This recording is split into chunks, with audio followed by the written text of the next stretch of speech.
You're watching the Millennial Channel. Washington's King of Cocaine. Rayful Edmond III was born in Washington, D.C. on November 26, 1964, long before his name became attached to the city's crack-era nightmare.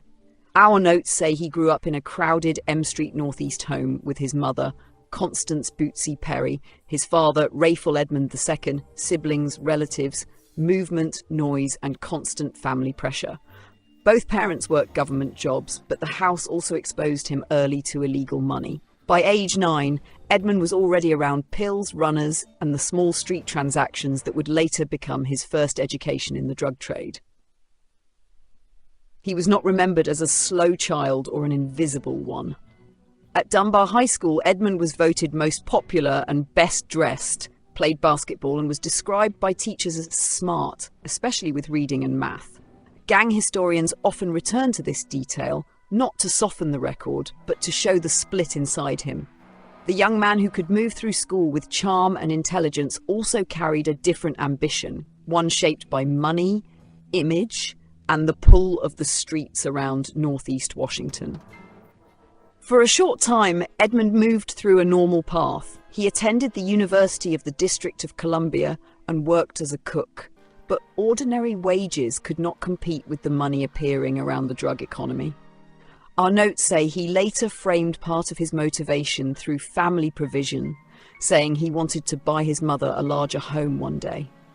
That line became part of the Rayful Edmond contradiction. Provider image on one side, citywide destruction on the other. Washington, D.C. in the 1980s was changing fast. Crack cocaine turned street markets into cash machines, and the violence around those markets rose with the money. Edmond's operation grew in predominantly black neighborhoods near Gallaudet University and H Street Northeast, where cocaine distribution, crews, buyers, cars, hand-to-hand sellers, and armed protection became part of the daily rhythm. By the height of his run, authorities described him as one of the city's dominant cocaine traffickers, a figure tied to a market that helped push DC toward the national label murder capital. Edmond's rise did not look like old mafia power.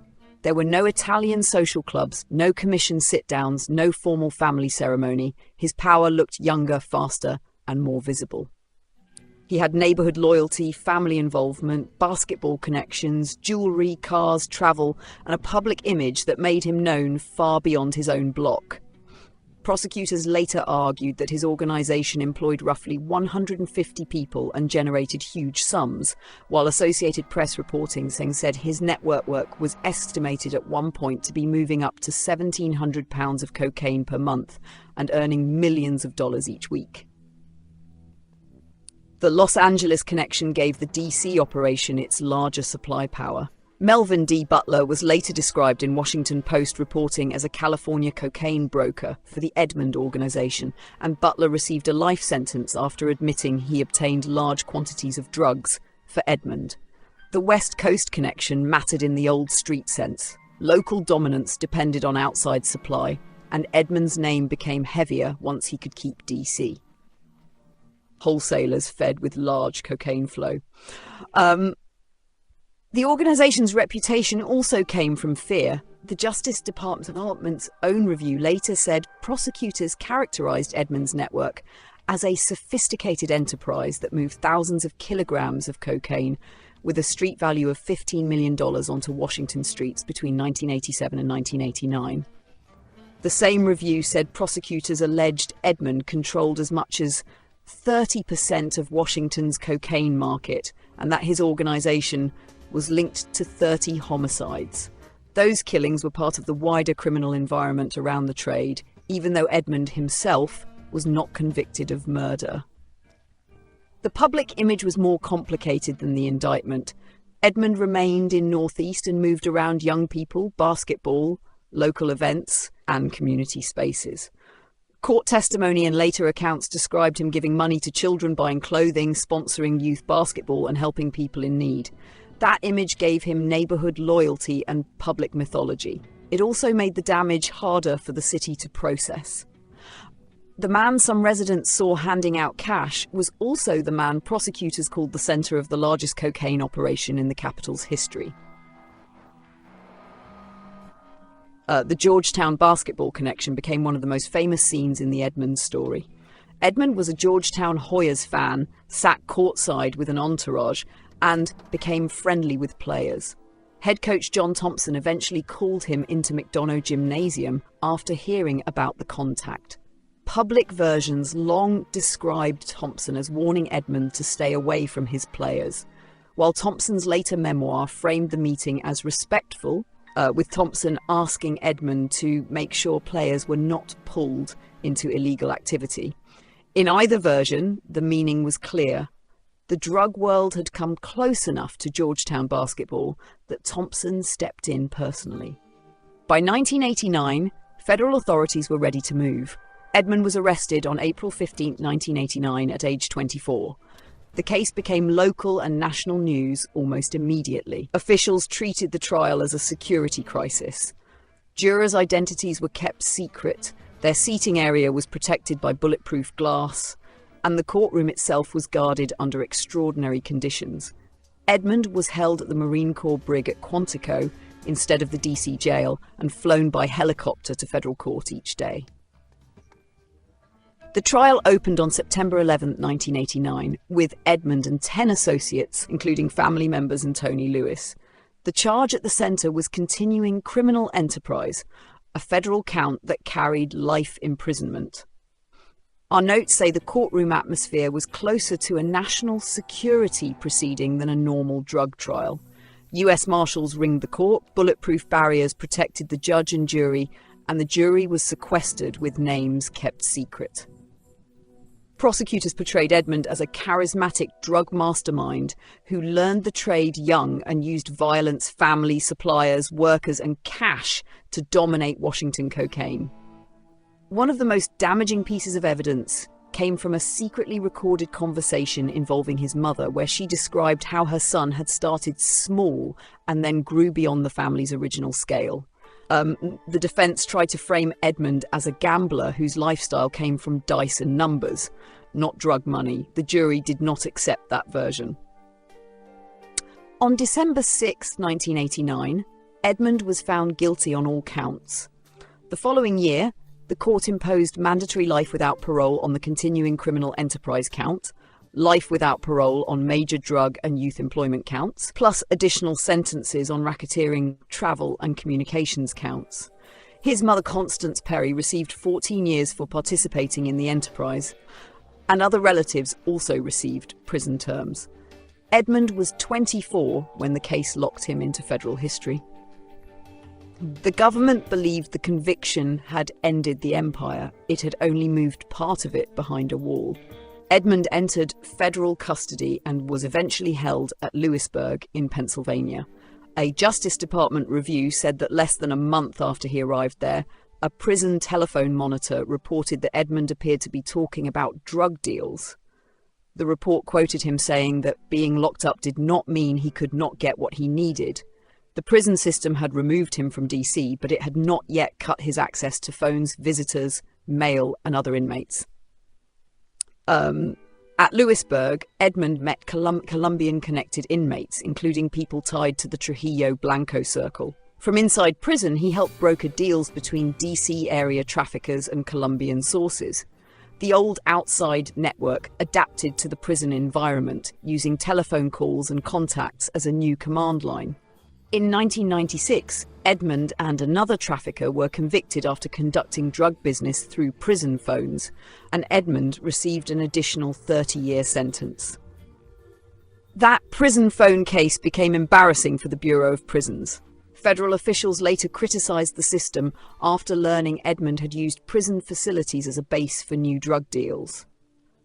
The Justice Department's review of inmate telephone abuse used Edmond as one of the major examples, citing the early Lewisburg monitoring reports and later prison-based trafficking. The man sent away to protect the city was still touching the city's drug economy from a federal institution. Then the story turned again. In 1996, federal authorities revealed that Edmond had become a government informant. Our notes say the cooperation began after a deal connected to reducing his mother's sentence. From prison, Edmond helped authorities arrest alleged dealers, break up distribution rings, and understand drug trafficking inside federal facilities. Associated Press later reported that prosecutors credited him with helping jail dozens of other drug dealers and teaching prison officials how to better prevent trafficking behind bars. That cooperation split public memory. To some, it proved he had finally tried to repair part of the damage. To others, it turned the old street name into a government witness. In 2019, Edmond returned to DC for hearings over whether his sentence should be reduced based on information he had provided about roughly 20 homicides. The city was divided. The DC Attorney General gathered public opinion, and responses were sharply split between residents who believed he had served enough time and residents who saw his name as inseparable from the city's worst years. In 2021, Judge Emmett G. Sullivan reduced Edmond's life sentence to 20 years, citing his extensive cooperation, his role in helping prosecutors, his expressions of remorse, and reports that he helped settle conflicts between rival DC street groups while incarcerated. The judge also acknowledged the weight of the damage, writing that Edmond had run the largest cocaine distribution operation in the history of the nation's capital, and that the community had been deeply harmed. The ruling did not instantly free him, since a separate 30-year Pennsylvania sentence from the prison trafficking case still had to be addressed. By 2024, Edmond had been moved out of prison into community confinement under Bureau of Prisons supervision. Reports placed him under a monitored re-entry arrangement with hopes of eventual release and a plan, according to family and supporters, to work with young people in Washington. That final chapter carried a strange weight.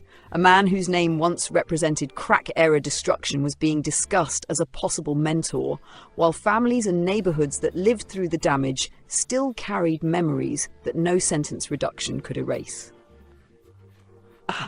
Rayful Edmond died on December 17, 2024, at age 60. Early reports said he died suddenly while in federal custody or community confinement. Later reporting, citing a Florida medical examiner, said the cause was complications of hypertensive cardiovascular disease with no signs of trauma or illicit substances. He had spent more than 3 decades in custody and died within roughly a year of expected final release. His death did not settle the argument around his life. Associated Press described him as once controlling about 1/3 of the capital's cocaine trade, while other reporting placed the government's trial argument lower, around 20% or as high as 30%, depending on the account. The numbers vary, but the central fact remains.